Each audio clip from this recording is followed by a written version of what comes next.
할렐루야. 한 주간도 주님 은혜 가운데 평안하셨을 줄 믿습니다. 오늘 복된 주일입니다. 우리가 함께 찬양하면서 주님께 예배를 드리기를 원합니다. 찬양하실 때 마음 내으시고 또 이렇게 또 찬양 배우시고 이렇게 함께 했으면 좋겠습니다. 우리 다 와서 찬양에 사랑을 주신 주 찬양에 우리 함께 찬양으로 예배를 드립시다.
찬양하는 우리의 마음 얼마나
우리 지난주에 이어서 주 예수 나의 산소파 Jesus Christ my Redeemer 우리 찬양 함께 하면서 주님께 주신 그대를 깊이 생각하는 시간을 가져보겠습니다.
하나님, 오늘 우리가 모여서 주님께 예배하게 해주셔서 감사합니다. Almighty God, we thank you for allowing us together today to worship. 우리가 우리의 죄를 회개하며 주님의 은총을 구합니다. We repent of our sins and ask for your grace. 주여, 우리의 예배를 받으시고 우리에게 주님의 은총을 내려 주옵소서. Lord, accept our worship and grant us your grace. In the name of Jesus, our Savior, we pray. Amen.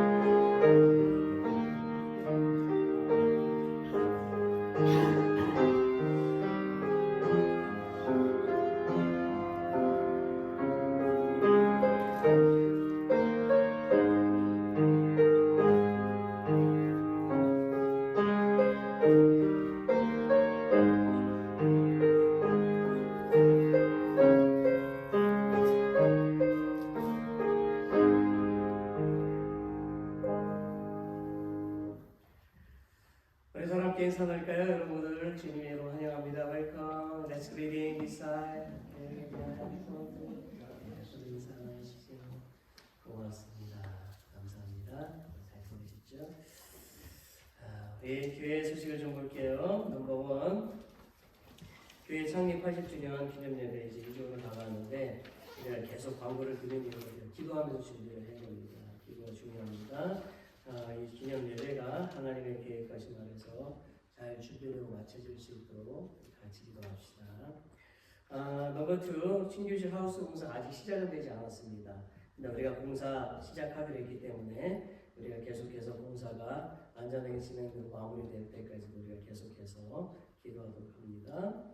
넘버 4, 추수감사절 예배 11월 24일 미리 광고를 드립니다. 우리가 한 해를 이렇게 돌아보면서 또 감사할 것들을 미리미리 준비하시고 마음과 영과 또 물질로 감사드리는 시간이 되도록 합시다.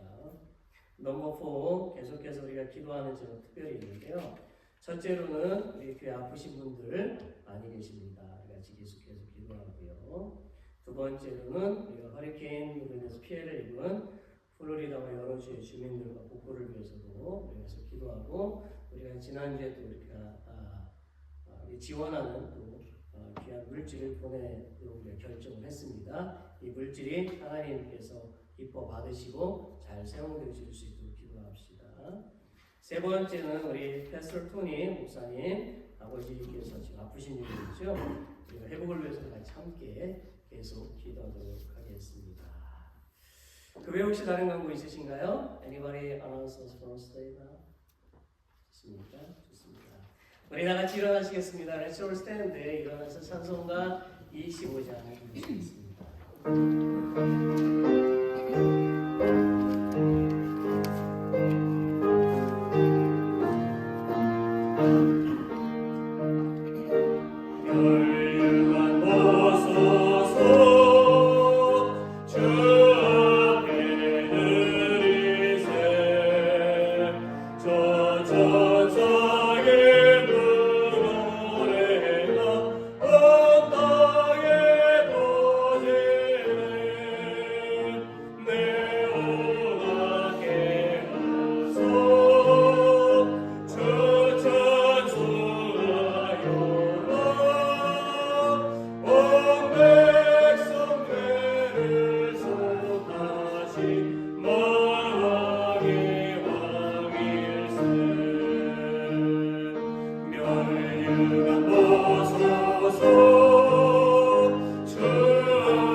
Good morning, church. Good morning.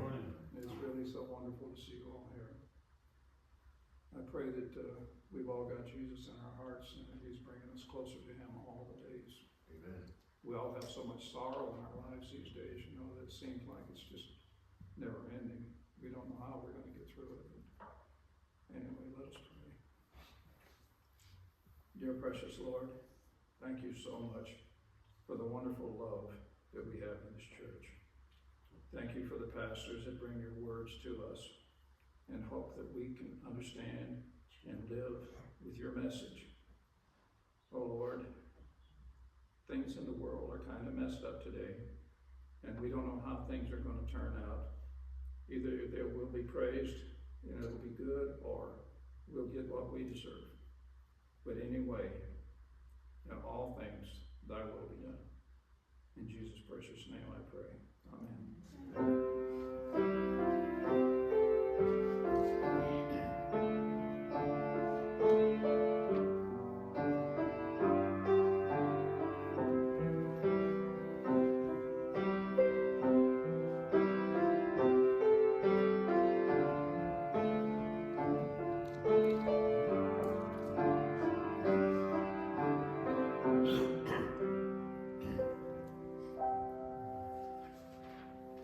찬송가 216장 1절 4절 부르시면서 응원하겠습니다.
Let's pray. 기도하겠습니다. 만물의 주인 되신 하나님, 날마다 우리에게 일용할 양식과 입을 옷과 삶의 자리를 마련해 주셔서 감사합니다. God, the owner of all things, thank you for providing us with daily food, clothes to wear, and a place to live every day. 우리는 하나님의 도우심이 아니면 잠시도 살아갈 수 없음을 인정합니다. We acknowledge that we cannot survive even for a moment without God's help. 하나님, 오늘 우리가 하나님께서 주신 물질을 주님께 봉헌합니다. God, today we offer to you the money you have given us. 우리가 오늘 봉헌한 물질이 하나님의 나라를 확장하는 사역, 교회를 튼튼하게 세우는 사역, 연약한 자들을 돌보는 사역에 바르게 사용되게 하여 주옵소서. Praise the Lord, the material we have donated today to be properly used in the ministry of expanding the kingdom of God, building a strong church, and caring for the weak. 모든 것을 주관하신 하나님, 오늘 보는 모든 사람들에게 물질의 복과 강건함을 주셔서 성도들이 이 세상에 주님의 사랑을 전하기에 충만한 삶을 살게 하여 주옵소서. God who controls everything, please grant material blessings and strength to all those who have made consecration today so that they may live a fulfilling life to spread to the love of the Lord to this world. In the name of Jesus, who is our hope, we pray. Amen.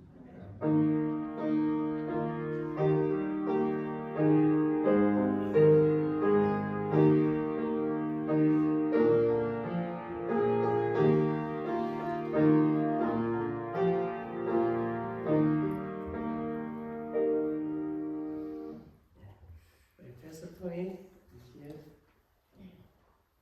English message time입니다.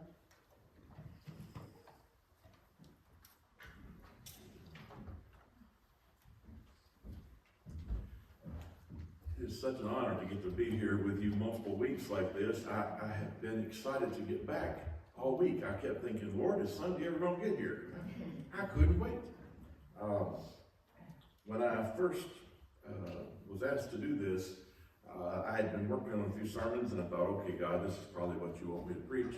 And then God, in His infinite mercy, a little over a week ago, said, no, I have something different in mind that I need you to share. And so I'm going to stay in 1 Samuel again.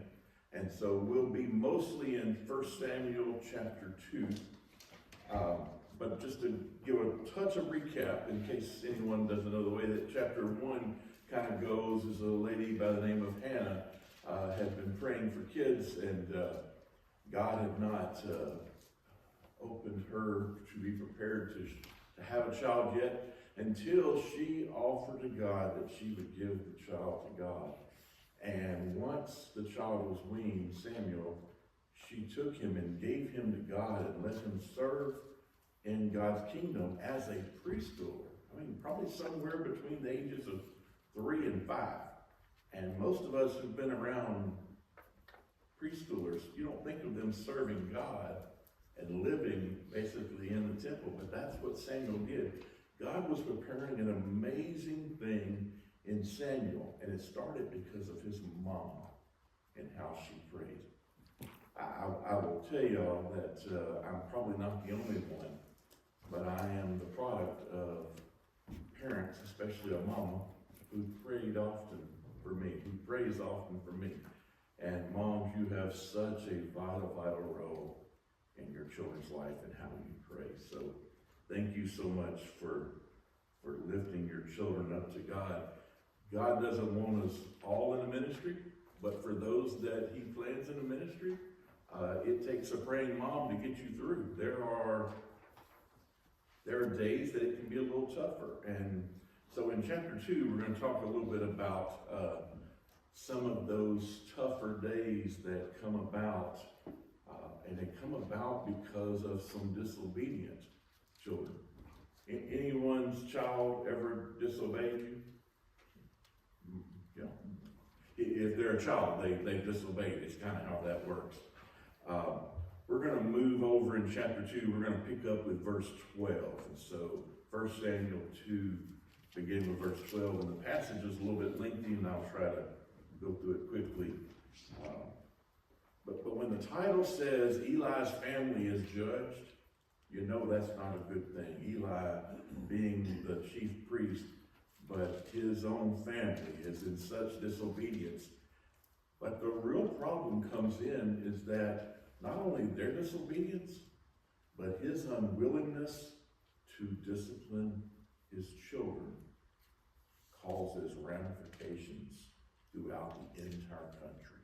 All because one dad doesn't discipline his children. Eli's sons were wicked men. They did not respect the Lord or the priest's share of the sacrifices from the people.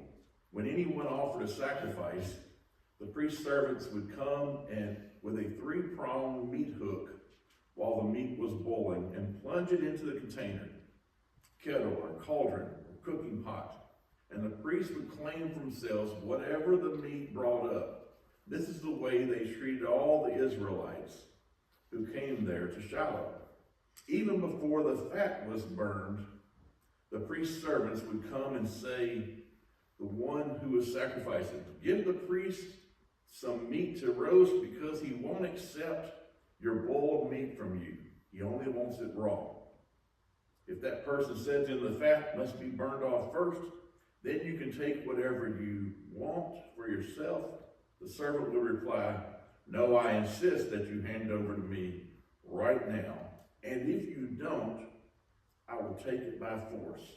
So the servant's sin was very severe in the presence of the Lord, because the men treated the Lord's offering with contempt. May I pause here just a moment? We'll pick back up in a second. They were all about them and not about what God had planned.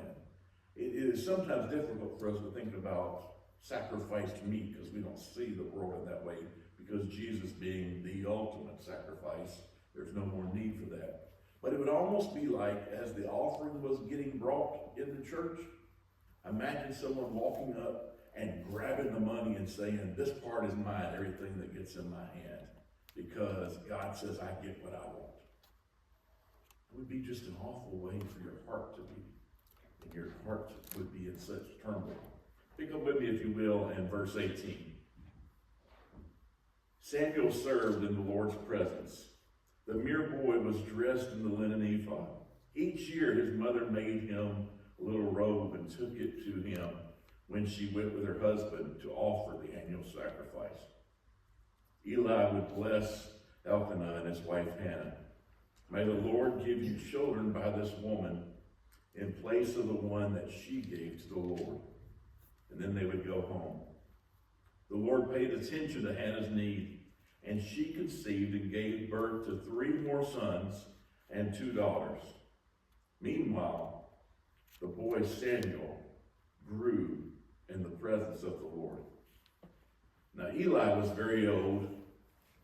He heard about everything that his sons were doing to all Israel, and how they were sleeping with the women who served at the entrance of the tent of meeting. He said to them, why are you doing these things? I've heard about your evil actions from all these people. No, my sons, I hear the Lord's people spreading is not good. If one person sins against another, God can intercede for him. But if a person sins against the Lord, who can intercede for him? But they would not listen to their father. Since then, the Lord intended to kill them. By contrast, the boy Samuel grew in stature and in favor with the Lord and his people. A man of God came to Eli and said to him, this is what the Lord says. Didn't I reveal myself to your forefathers' family when they were in Egypt and belonged to Pharaoh's palace? Out of all the tribes of Israel, I chose your house to be my priest, to offer sacrifices on my altar, to burn incense, and to wear the ephod in my presence. I also gave your forefathers' family all the Israelite food offerings. Why then do all of you despise my sacrifices and offerings that I require at the place of worship? You've honored your sons more than God by making yourselves fat with the best part of all the offerings of my people Israel. By the way, he was talking about physical fat, but he was also talking about just getting fat off of the others, taking so much from other people that you take yourself more important than everybody else. That could never be so. Verse 30. Therefore, this is the declaration of the Lord, the God of Israel. I did say that your family and your forefathers' family would walk before me forever.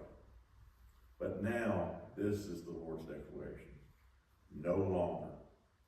For those who honor me, I will honor, but those who despise me will be disgraced. Look, the days are coming when I will cut off your strength and the strength of your forefathers' family, so that none of your family will ever reach an old age again. You will see distress in the place of worship, in spite of all that is good in Israel, and no one in your family will ever reach old age. Any man from your family I do not cut off from my altar will bring grief and sadness to you. All your descendants will die violently. This will be the sign that will come to you concerning your two sons, Hophni and Phinehas. Both of them will actually die on the same day. Then I will raise up a faithful priest for myself. He will do whatever is in my heart and mind. I will establish a lasting dynasty for him, and he will walk before my anointed one for all time. Anyone who is left in your family will come, and they will have to bow before him for even a piece of silver or a loaf of bread. He will say, please anoint me to some priestly office, just so that I can have some bread to eat. So a man of God comes to the priest and tells him what's about to happen because of his son's actions. We know in Scripture that when this happens, when someone's heart is changed at that moment, God will hear them. Now, the punishment still comes, but God's forgiveness comes. You may remember with me when King David has sinned and taken another man's wife, got her pregnant, and then had that man killed, that when God came and pronounced judgment and sent somebody to the king to explain what he did, King David fell on his face before God and begged for forgiveness. Now, unfortunately, the punishment was the child did not make it. But after all of that, he killed a man. He took his wife. They were about to have a child together. And yet, after that, God calls David a man after his own heart.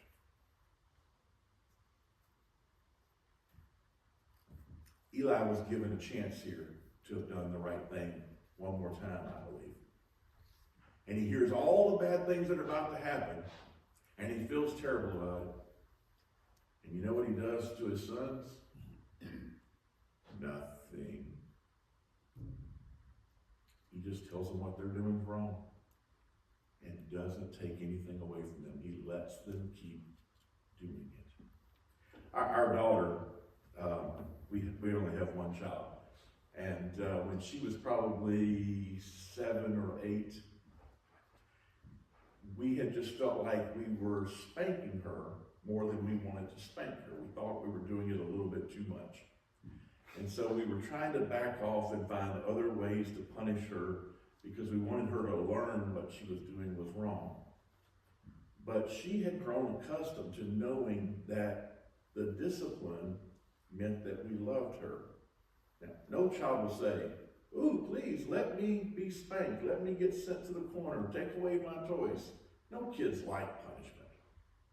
But she knew the punishment also meant that we loved her because we didn't just punish her. After we punished her, we sat with her, we hugged her, we told her how much we loved her, how much it hurt us to punish her. So we were trying for several days to not spank her anymore. We really wanted to step aside from that. And she was in one of these moods where she was just being a kid and she was throwing a fit and just mad and nothing would make her happy and she's fussing and crying. It kind of got funny even after a bit. We're sitting there in the living room just kind of laughing as she's doing this because you could tell she was trying to get us. And we just refused to give in until finally she came and dropped at my feet and said, looked up at me with tears in her eyes and said, please spank me.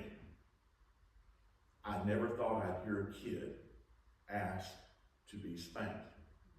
So I looked at my wife and she just kind of shrugged her shoulders, and I thought, okay. So I picked up our daughter, and I promise you, I touched her about like this on her bottom. I barely touched her. You would have thought I took the biggest belt possible and hit her as hard as I could, because she screamed. I mean, just screamed, and took off running down the hallway to her bedroom, threw herself on the floor, cried for about 2 minutes, and then stopped. Well, I could see her from where I was sitting. My wife couldn't see her. And Tammy said, what's she doing? And I said, she's just laying at the doorway of her room. And she said, you think we ought to go check on her? And I said, let's give her a couple more minutes. So we got up after a few minutes and went to go check on her. She had fallen asleep in the floor, passed out, just out cold. We picked her up, put her in the bed. She craved the discipline because she knew she had done something wrong. And the discipline is not the bad part. The discipline is to help us to correct what's wrong in our lives. Now, Eli's sons by this point were grown men. He wasn't going to pull them over his lap and spank them at this point. That would have been kind of funny. Imagine taking your 35-year-old son and putting him over your lap and trying to spank him. Our daughter is 33. I hope I'm right. Good. She's 33. I can't imagine having to put her over my lap right now and to spank her. She's a mom, and I'm not going to do that. She doesn't need that anymore because she got that correctly as a child. Does that mean God won't punish her? Sure. When she does things wrong, God is always going to bring punishment. My guess is all of us in this room can think of a time that God has punished us as an adult for something we did wrong. Praise God, it's not a spanking anymore, but it could be in other ways, and they're not always so great. See, Eli had a chance to have stepped aside and say, sons, I'm going to remove you from serving now. You no longer will have a chance to steal the meat before it's been sacrificed to God correctly. You no longer have a chance to take God's people that are serving and do something that is disgusting in God's sight. But instead, now, boys, y'all shouldn't do that anymore. And then left them to keep serving.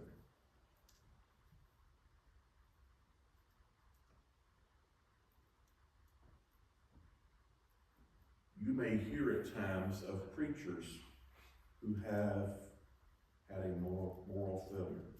They have sinned in some way that is large. In America, we get to hear about a lot of those, especially in some of the bigger churches.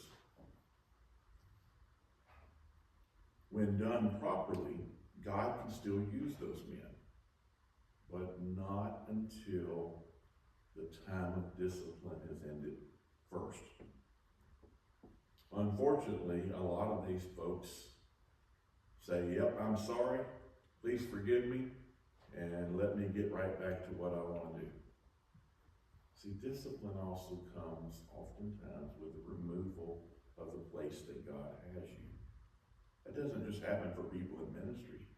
It happens for all of us. If you go to work late all the time, unless you're the one who owns the business, there's usually some discipline that comes. They'll dock your pay. They might suspend you for a day. You could even lose the job eventually. Being on time matters, but doing what you're supposed to do at work always matters. Notice how in this passage God said that he's going to raise up a faithful servant. When Hannah was praying to God and asking for God for a child, and And she said, God, I will give him to you. He is yours to use as you want to. God already knew then what was going to happen. And he knew what he was going to be able to raise up because Samuel was coming to him with nothing but a pure heart. Even as a little boy. The punishment that happens from this for his sons and for Eli happens in chapter 4.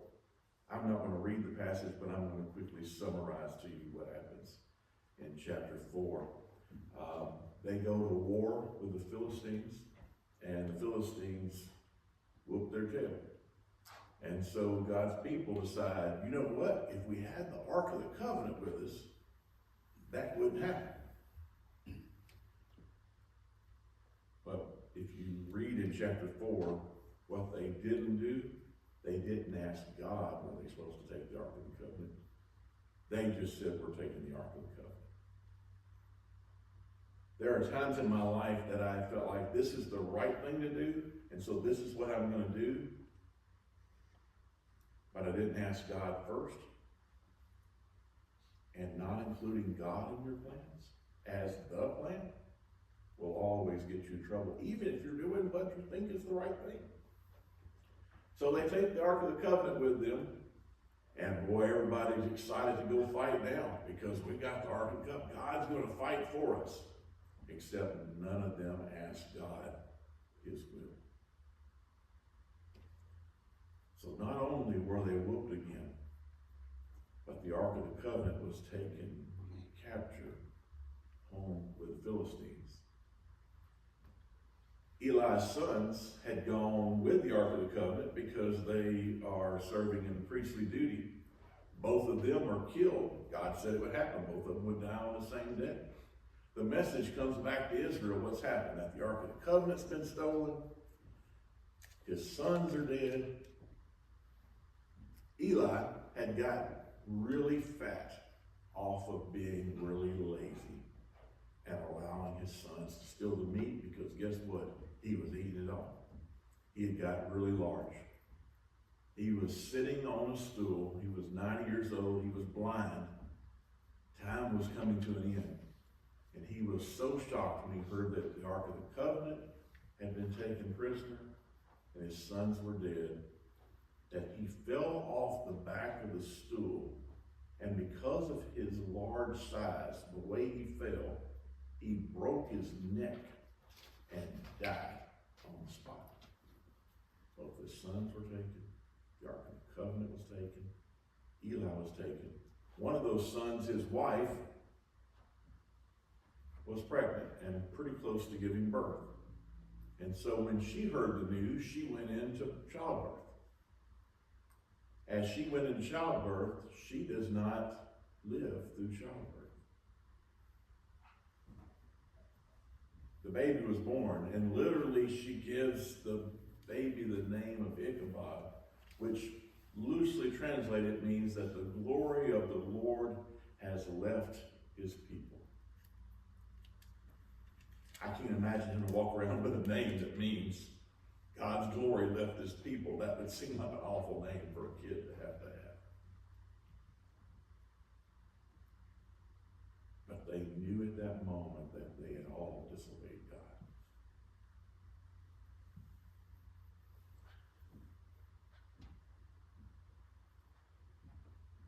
I want you to think with me for a couple of things, and I'm about to wrap up here, but are there some things in your life that God has asked you to do that you've not done? God asks things of us all the time. Now some of you go, well, he doesn't come and stand in the room with me and say, hey, Tony, here's what I want you to do. It doesn't happen that way. God reveals himself in his word, through prayer, through his people, through his pastor. God's revealing things to us all for us to do. When God asks you to do something, it is simple to go, God, not me, not now. Send somebody else. You don't understand why I can't do that. when the real answer is, yes, God, and just do it. Disobedience always gets punishment. I can't imagine having to go around like this, but walking outside of God's will must feel incredibly terrible, to know that you are not where God wants you to be.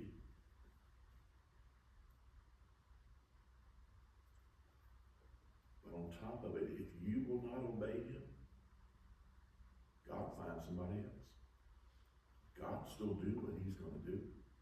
But you would miss out on being blessed of God for obeying him. This may not be an expression all of you know, so I'll quickly try to explain. When you're digging a hole with a shovel, and you're just digging and digging, the hole gets deeper. But if you need the hole not to get any deeper at all, do you keep digging with the shovel and digging out the hole? Makes no sense, right? Once the hole is as deep as you want it, you stop digging. Too oftentimes, God's people get into a spot where the hole is just getting too deep, and things just keep going and going, and things keep going and going, and it gets worse and worse. And the one thing we need to do is put the shovel down. Just stop digging. And you'd be amazed when you stop digging and just say, God, help me. That's all it takes. God, help me.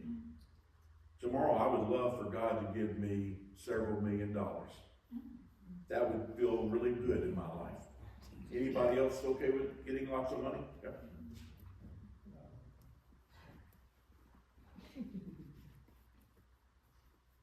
But most of us aren't very great with what God's already given us.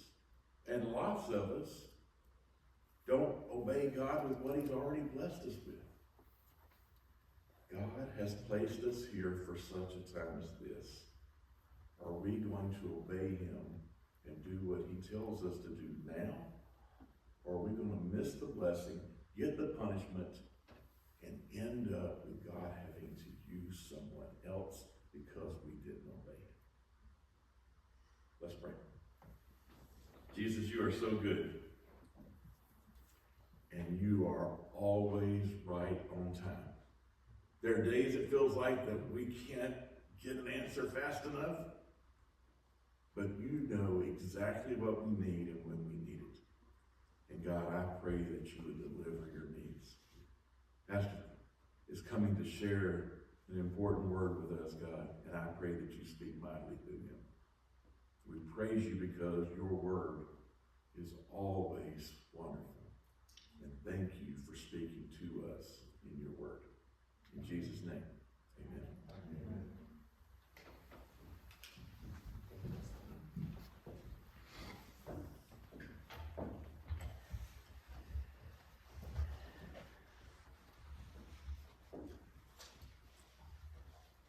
우리 오늘 보실 말씀은요, 다니엘서서 좀 보겠습니다. 다니엘 chapter 5, verse 25 through 31st. 우리 같이 한번 읽어볼까요? Let's read it together. 기록된 글자는 이것이니 곧 메네 다니엘 우바르시니라. 그 글을 해석하건대 메네는 하나님이 이미 왕의 나라의 시대를 세워 그것을 끝나게 하셨다 하며 다니엘은 왕을 저울에 달아보니 부족함이 보였다 하며 베레스는 왕의 나라가 나뉘어서 메대와 바사 사람에게 준바되었다 함이니이다 하고 이에 벨사살이 명하여 그들이 다니엘에게 자수색 옷을 입히게 하며 금 사슬을 그의 목에 걸어주고 그를 위하여 조서를 내려 나라의 셋째 통치자로 삼으니라. 그날 밤에 갈대아 왕 벨사살이 죽임을 당하고 메대 사람 다리오가 나라를 얻었는데 그때 다리오는 62세였더라. 아멘. 춤 추우세요, 여러분? 좀 추운 것 같지 않아요? 괜찮으세요? 네, 좋습니다. 우리 한 번 더 인사 나눴으면 좋겠습니다. Let's greet in this side. 서로 인사 나누세요. 그리고 God loves you. God loves you. God bless you.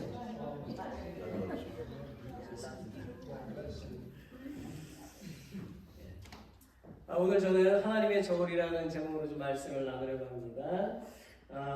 여러분, 영혼의 무게는 다음 거 넘어주세요. 영혼의 무게는 얼마 정도나 어느 정도나 된다고 생각을 하십니까? 덩컨 맥도웰이라고 하는 사람이 있었는데요. 그 사람은 1907년 3월 11일에 과학저널에 초정밀 저울을 사용을 해서 6명의 환자가 임종 시에 어떻게 되는지를 좀 측정을 했대요. 그렇게 해봤더니 21g이 줄어드는 것을 발견을 했답니다. 그리고 그 21g이 영혼의 무게다 이렇게 발표를 했어요. 자, 그 후에 그는 자신의 이론을 증명하기 위해서 이번에는 개 15마리를 실험을 했고 그 결과 개는 몸무게 차이가 보이지 않았다라고 발표했습니다. 그 이유는 사람에게는 영혼이 있지만 동물에게는 영혼이 없기 때문이라고 설명을 했어요. 그 이후에도 미국 매사추세츠 병원에서도 임종 직전의 환자의 체중이 어떻게 변하는지 여러 번 관찰을 했습니다. 그 결과 28.4g에서 35.42g이 줄어들었다는 것을 실험을 통해서 알게 되었습니다. 또한 스웨덴 병원에서도 영혼의 평균 무게가 21.26g 정도 되었다고 발표를 했어요. 이러한 실험을 근거로 해서 2003년에 멕시코에서는 영혼의 무게를 상징하는 21g이라는 영화가 만들어지기도 했습니다. 우리가 역사를 돌아보면요, 인류의 역사에서 영혼의 무게 달기 기원은 이집트의 사자의 책이라는 데서 찾을 수가 있습니다. 거기에 보면 큰 저울의 한쪽에는 영혼이 담긴 파라오의 심장을 담고요, 다른 한쪽에는 정의의 여신을 상징하는 타조 깃털을 올려놓고 저울 앞에 앉은 아누비스 신이라고 하는 신이 영혼의 무게를 달고 있어요. 여기서는 저울의 양쪽 무게가 평균을 이뤄야만 파라오가 부활한다라고 이렇게 말을 하고 있습니다. 하나님의 저울에 대한 성서화도 여러 개가 등장을 하는데요. 그 중에 하나를 제가 보여드릴게요. 한번 보여주세요. 네, 잘 보이시죠? 이 그림은 바르셀로나의 카탈로니아 미술관에 전시된 영혼의 무게에 달기라는 제목의 그림입니다. 자, 이 그림은 성 미카엘 성당의 성상대 부분으로 13세기 후반에 소리주 에로라라는 사람이 그 판넬에 그린 그림입니다. 그림에서 보시는 대로 노랑 날개를 가지고 청색 망토를 입은 중간에 여러분이 보실 때는 왼쪽인가요? 그 미카엘 대천사가 머리에 뿔이 난 검은 옷의 그 사탄 우두머리와 마주서서 아치형 지붕에 거르던 저울로 부활한 영혼의 무게를 달고 있는 장면을 볼 수가 있습니다. 이 장면에 보면 악인의 저울 접시에는 마귀가 매달려 있어요. 그리고 다른 한쪽에는 선한 영혼이 달려 있고 기도하는 모습으로 이렇게 서 있습니다. 자, 그림에서 보는 것처럼 저울이 선한 영적으로 지금 기울어져 있잖아요. 그렇게 기울어져서 천국행이 결정이 되는 것입니다. 그런 후에 오른쪽에 보니까 작은 아기 천사가 그 영혼을 들어 올려서 오른쪽 천국 문에서 천국 열쇠를 들고 있는 그 베드로에게 인계를 하고 있지요. 그리고 최후의 심판이 끝나고 천국으로 들어가는 장면이 나오고 있습니다. 이처럼 중세교회는요, 기독교 신자들에게 최후의 심판 날에는 미카엘 대천사가 영혼의 무게를 달아서 악한 영혼은 지옥의 유황불 속으로 떨어뜨리고 선한 영혼은 천국으로 가는 구원을 받는다는 교리를 강조했습니다. 이러한 영혼의 무게 달기 도형을 사이코스테시아라고 이렇게 명명을 하고 있어요. 성경에도 보면 영혼의 무게를 저울에 다는 이야기가 몇 군데가 나옵니다. 다윗이 지은 시편 61편 9절에 가서 보면 여호와를 신뢰할 것을 권고하면서 믿음이 없는 자들에게는 그들을 다 저울에 올려놓아도 입김보다 가벼울 것이라고 기록을 하고 있습니다. 또 욥기서에 가서 보게 되면 욥기서 31장 6절에 보니까 주인공 욥은 하나님께서 나를 공평한 저울에 달아보시고 그가 나의 온전함을 아시기를 바라노라 그렇게 말하고 있지요. 오늘 성경에도 보니까 저울에 다는 이야기가 나오지 않습니까? BC 539년 바벨론 왕 벨사살이라는 그 왕은 왕궁에 1000명 이상이 되는 귀빈을 초청해서 큰 잔치를 지금 벌였습니다. 그리고 그는 그의 할아버지였던 느부갓네살 왕 때에 유대 성전에서 탈취해왔던 그 성전의 금으로 된 그런 잔을 가지고 후궁들과도 함께 술을 마시며 자신들이 섬기는 그 우상 앞에서 축배를 들면서 하나님을 모독하는 그런 불경스러운 일을 서슴지 않고 저지르고 있는 거예요. 바로 그때 사람의 손가락에 나와서 벽에 글을 쓰기 시작하는 겁니다. 뭐라고 썼다고요? 메네 데겔 우바르신이라고 썼어요. 벨사살 왕은 그 글자를 보는 순간 부들부들 떨게 되었습니다. 그리고 그 글자를 해석하도록 술사들을 급히 불렀어요. 그러나 아무도 그 글자를 해석하지 못했습니다. 그러자 왕비는 벨사살 왕에게 다니엘을 불러서 해석하라고 천거를 했습니다. 다니엘이 지혜가 많잖아요. 다니엘이 왕궁에 들어와서 그 글자를 해석하기 시작을 했습니다. 이렇게 해석하는 거예요. 왕이여, 해석은 이러합니다. 메네 데겔 우바르신이라는 글자의 뜻은 하나님께서 바벨론의 역사를 다 세워보셨고 벨사살 왕을 하나님의 저울에 달아보니 부족함이 나타났기 때문에 왕을 죽이시고 바벨론을 메대와 바사의 손에 나오게 하신다는 뜻입니다. 그렇게 했어요. 실제로 벨사살 왕은 우리가 성경에 읽은 대로 그 말을 듣는 순간 충격을 받았고 그날 밤에 바사의 우르바르 장군이 이끄는 군사들이 들어와서 벨사살 왕을 죽이고 바벨론은 멸망을 당하고 말았습니다. 여러분, 하나님은 오늘 성경을 통해서 우리에게 무엇을 말씀하시고자 하는 것일까요? 그것은요, 하나님은 우리의 삶을 당신의 그 저울에 달아보신다는 거예요. 즉 하나님은 우리의 행동 하나하나 우리를 지켜보고 계시며 선악간에 심판하실 것을 말씀하고 계십니다. 우리의 죄를 사람들은 몰라도 하나님은 다 알고 계시지요. 그러므로 우리가 형벌의 심판을 넘어가기 위해서는 거짓과 교만을 버리고 회개를 해야 한다라고 하는 것입니다. 우리도 알거니와 벨사살 왕은 교만했습니다. 그는 자신의 나라가 당대에 가장 힘이 있고 강력했기 때문에 어느 나라에도 멸망당하지 않을 것을 생각하고 자면심에 빠져 있었어요. 그러다 보니까 그는 성전을 더럽히고 살아계신 하나님을 모독한 것입니다. 이 광경을 어찌 하나님께서 마냥 지켜보시겠느냐라는 거죠. 하나님은 인자하시고 자비가 많으신 분이시기 때문에 그에게 여러 번 회개할 기회를 주셨어요. 그러나 그는 그것을 깨닫지 못하고 회개하지 않았고 결국 그 자신과 그의 나라가 멸망을 당하고 말았지요. 그는 자신이 세상의 주인이라고 착각을 했고 세상의 진정한 주인이신 하나님을 섬기지 않았기 때문에 멸망을 당하고 말았습니다. 여러분, 이스라엘을 보세요. 하나님께서 택하신 백성 이스라엘도 보면 하나님을 섬기지 않고 불경건하게 살 때에 하나님은 항상 경고의 사인을 주셨어요. 그래서 하나님은 당신의 사인을 깨닫고 돌아오는 자는 살려주셨지만 하나님의 백성이라도 교만하고 죄악 속에 여전히 거하며 살 때는 버리셨다는 것입니다.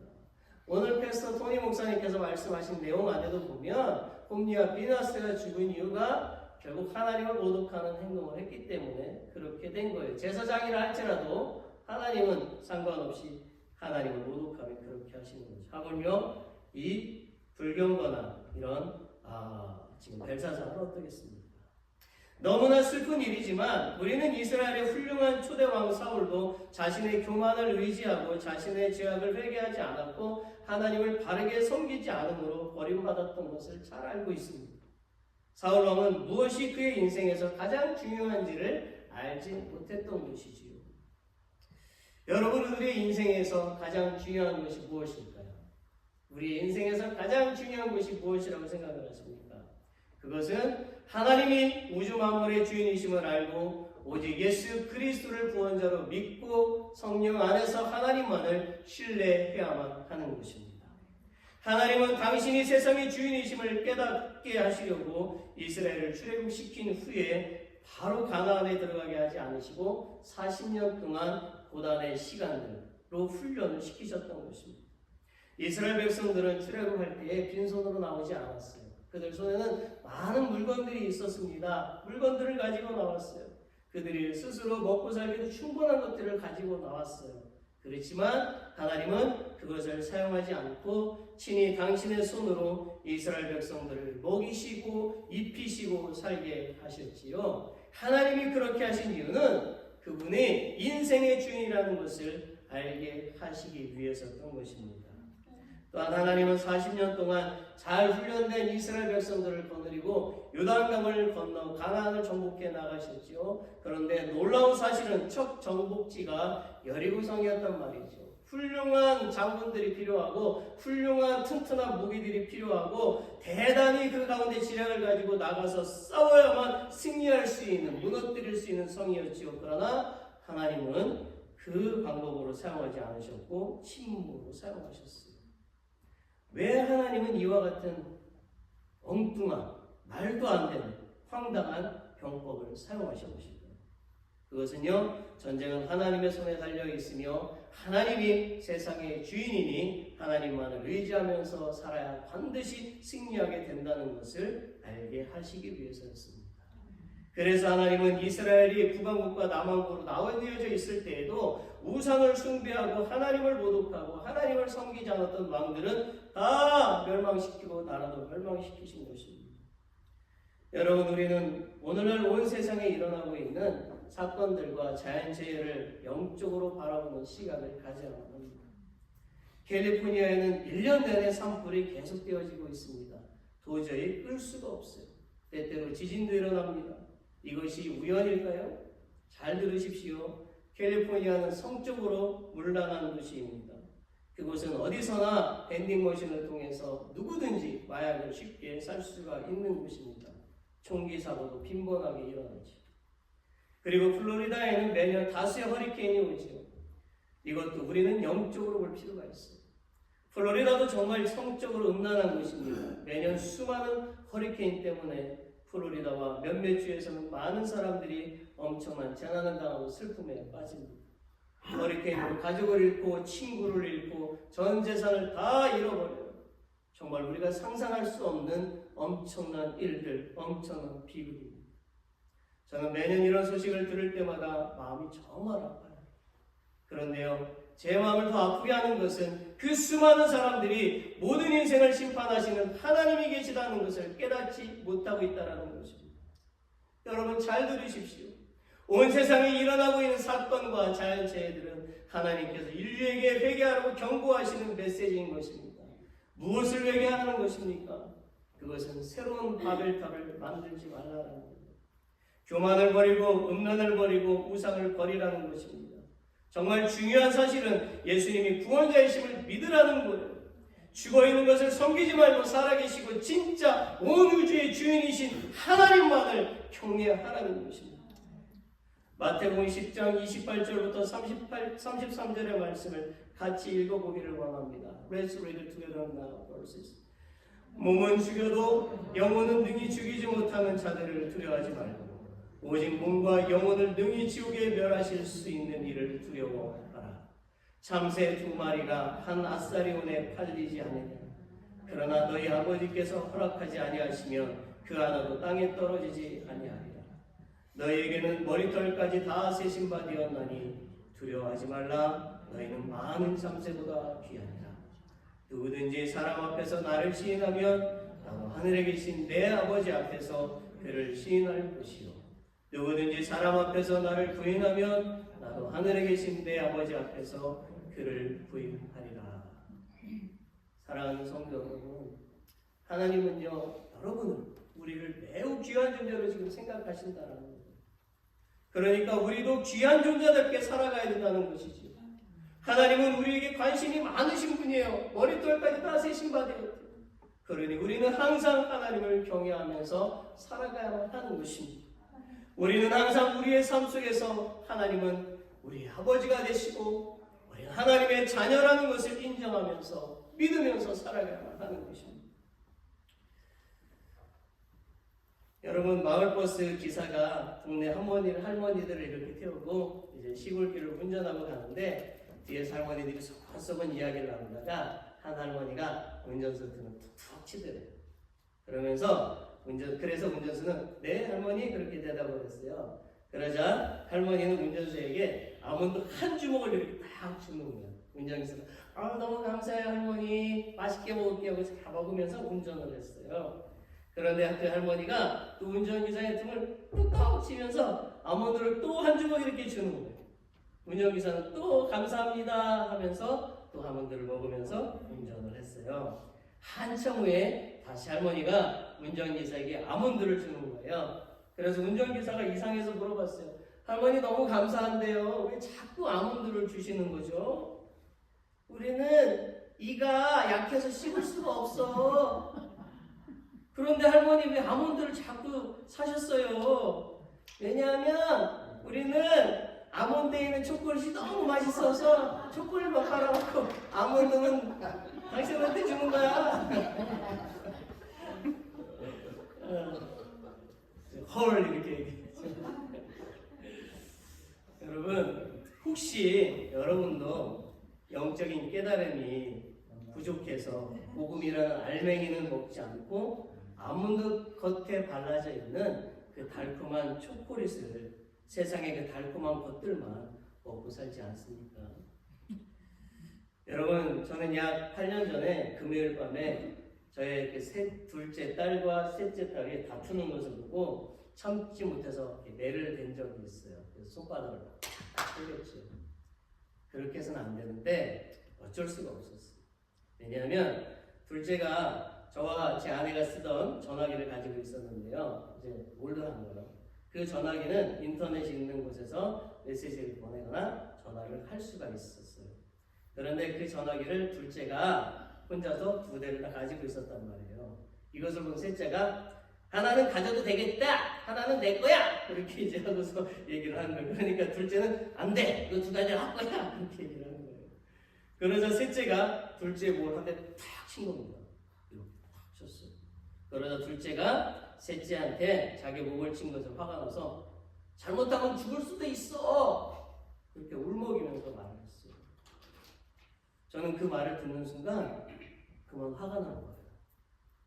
매를 맞은 아이들은 울면서 기분이 나빴겠지만 매를 든 저도 마음이 아팠어요.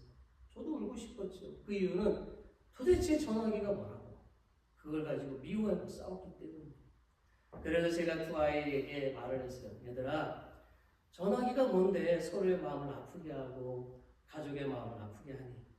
아무리 화려하고 비싼 옷을 입었어도 사람을 미워하는 사람은 가난한 사람이야. 아무리 많이 배웠어도 입이 거칠고 주먹이 나가고 남을 속이는 사람은 잘못 배운 사람이야. 전화기 때문에 서로가 사랑하지 않고 미워하면 되겠니? 무엇이 더 중요하냐?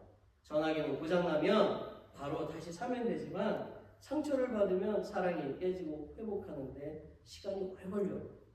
사랑이 더 중요한 거야. 선한 마음이 더 중요한 거야. 게다가 우리는 가족이야. 사랑하는 가족 말이야. 여러분 혹시 우리도 겉모양에 치중하는데 많은 시간을 사용하고 있지 않습니까? 우리 숙녀 여러분 화장대 앞에서 시간 많이 사용하시지요? 약속 있을 때 남자는 5분이면 준비해서 나가고요. 숙녀분들께서는 1시간이 걸린답니다. 화려하게 치장한 곳을 잘 입는 건 정말 중요합니다. 그렇지만 거치장으로 우리의 내면의 더러움은 가릴 수가 없어요. 우리 눈에는 때가 잘 보이지 않을지 모르지만 뜨거운 물에 몸을 불리고 그리고 때를 비끼며 벗기면 어떻게 돼요? 와, 이게 다 내 때였어? 이렇게 알게 되죠. 우리의 몸에 때가 많은 것을 보고 빡빡 밀게 되죠. 사람은 그 내면도 겉모습처럼 잘 치장해야 됩니다. 아니요, 실제로는 사람은 겉모습보다는 이 내면을 더욱 잘 가꿔야만 하는 것입니다. 여러분 교회는 어떻습니까? 화려한 치장을 잘했어요. 보기에 너무 좋아요. 그런데 성도의 입에서는 거친 것이 나오고 비방하고 상처를 주고 하나님을 믿는다고 하면서 하나님을 사랑한다고 하면서 마음에 맞지 않으면 정확히 말하자면 기분에 맞지 않으면 기분 나쁘면 상대방에게 화를 내고 어려움이 오면 세상을 의지하고 미신을 의지하고 있지 않습니까? 심지어는 자기 자신뿐만 아니라 정말 모든 것을 미워하고 깊은 절망에 사로잡히지 않느냐는 거예요. 큰 교회 다녔다고, 큰 교회에서 목회를 했다고 하나님 앞에 섰을 때 그것이 하나님의 저울에 좋게 반영이 될까요? 하나님의 저울에는요, 우리의 외형적인 사이즈, 집안, 학벌, 교회 크기, 스펙, 믿음의 연수, 그것이 달리는 것이 아니고요, 우리의 진실한 믿음, 진실한 마음, 진실한 행동이 달리게 되는 거죠. 주님은 정확히 우리에게 가르쳐주고 계세요. 마태복음 25장 21절 23절 같은 내용인데 제가 읽어볼게요. 그 주인이 이르되 잘하였도다 착하고 충성된 종아, 내가 적은 일에 충성하였으면 내가 많은 것을 내게 맡기리니 내 주인의 즐거움에 참여할지어다. 아멘. 여러분, 우리의 인생에서 정말 중요한 것인 따뜻한 마음을 잃어버리지 마세요. 부부가 이혼하거나 가정에 불화가 생기는 가장 핵심적인 요인이 무엇일까요? 돈입니까? 성격 차이라고 생각을 하십니까? 아니에요. 대부분의 이혼하는 부부는 성격 차이로 이혼한다고 말을 해요. 상식적으로 그렇게 생각이 되어집니다. 그렇지만 저는 부부가 이혼하는 것은 성격 차이가 아니라 신뢰가 깨졌기 때문이라고 생각을 합니다. 서로 간에 신뢰가 깨지니까 가정에 불화가 생기고 이혼하게 되는 거예요. 여러분, 남편은요, 아주 사소한 일에도 아내에게 존중받기를 원합니다. 예를 들어 일하고 돌아오잖아요. 그러면 어우 수고했어 여보, 수고했어 허니, 오늘 정말 고생 많이 했어, 이런 말을 듣고 싶어 해요. 그런데 왔어? 먼저 안 하면 남편은 상처를 깊이 받고요, 어디로 숨는다? 동굴로 숨는 거예요. 그리고 아내를 싫어하게 되죠. 반면에 아내는요, 남편으로부터 사소한 것에도 관심과 사랑을 받기를 원해요. 그래서 문제가 생기면 어떻게 하죠? 바로 해결해야 되는 것입니다. 대화를 하자는 거죠. 그런데 남편은 뭐 한다고요? 침묵을 하는 겁니다. 그러니까 신뢰가 깨지는 거예요. 자녀는 부모로부터 칭찬을 받고 격려를 받고 사랑을 받기를 원하죠. 그런데 부모가 맨날 칭찬 안 하고 잔소리만 하면 서로 비난의 력이 생기게 되는 것입니다. 아무리 가난해도, 아무리 못 배웠어도, 몸이 불편해도 서로 믿어주고 의지하는 가정이야말로 진정 행복한 가정인 것이지요. 말씀을 듣습니다. 오늘 하나님께서 매네 대결 후바르시느라고 말씀하시는 핵심이 바로 여기에 있는 것입니다. 외형에 치우치지 말고요, 마음을 잘 지키라는 거예요. 하나님은요, 빈 마음으로 드리는 1000마리의 제사를 받지 않으신다고 하셨잖아요. 반면에 하나님은 빵 한 조각이라고 할 수 있는, 그 한 조각을 살 수 있는 그 과거의 정성과 마음이 가득 담겨져 있는 2렙돈의 헌금을 기쁘게 받으셨다는 것입니다. 사랑하는 성도 여러분, 우리에게 한 번 생긴 상처는 없어지지 않죠. 흉터로 남아요. 그래서 우리는 그 흉터, 그 상처를 생각해 볼 때마다 슬프고 괴로울 수가 있어요. 그러나 언제까지 그 상처로 괴로워하시겠습니까? 우리는 없어지지 않는 상처를 생각하면 마음이 아프겠지만 계속 슬픔에 잠겨 있을 수만은 없습니다. 비록 우리에게 있는 그 상처는 없어지지 않겠지만 극복할 수가 있어요. 어떻게요? 미래에 대한 희망, 소망을 가지는 것입니다. 괜찮아, 더 나아질 수 있어, 나 잘 될 거야, 회복될 수 있어, 다시 좋은 관계를 가질 수가 있어, 예수님이 나를 도와주실 거야, 그런 믿음을 가지는 거예요. 목사님도 말씀하셨죠.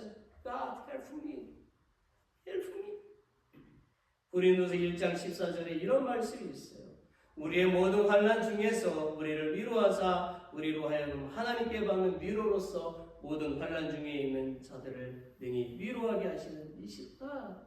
하나님이 우리를 위로하신다는 거예요. 사랑하는 성도 여러분, 하나님은 우리의 아픔을 반드시 위로하시고 회복하시는 분이십니다. 하나님 우리의 아버지고 구원자가 되십니다. 그분 우리의 영원한 빛이시고 영원한 산성이십니다. 그러니 우리가 누구를 두려워하겠습니까? 전능하신 하나님이 우리의 평생을 지키시고 우리는 천국에서 영생을 누리며 살게 될 것을 믿읍시다. 오늘도 하나님은 그분의 저울로 세상을 판단하시고 교회를 판단하시고 우리를 판단하십니다. 우리가 하나님의 저울에 올라갈 때에 저울에 맞는 사람이 되어야 하지 않을까요? Let's all stand. 우리 다 같이 일어나시겠습니다. 우리 지난주에 이어서 주 예수 나의 산수마 우리 찬양하고 축도로 예배를 마치겠습니다.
영광 나의 아버지 하나님은 크고 위대하시고 만주의 주가 되십니다.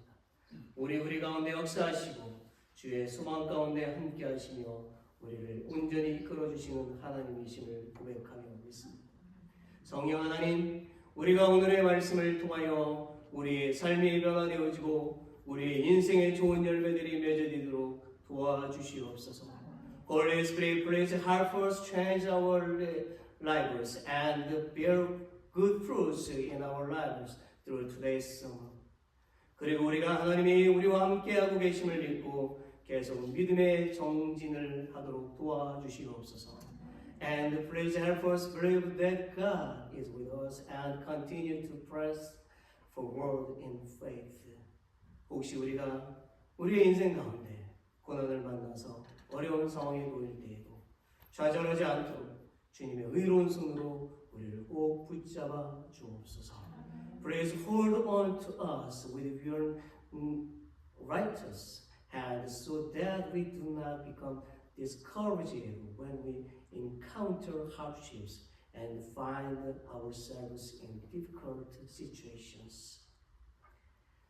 Now, may the grace of our Savior Jesus Christ, the great love of God, and the fellowship of the Holy Spirit be with all who worship Him today forever. All God's people say, Amen.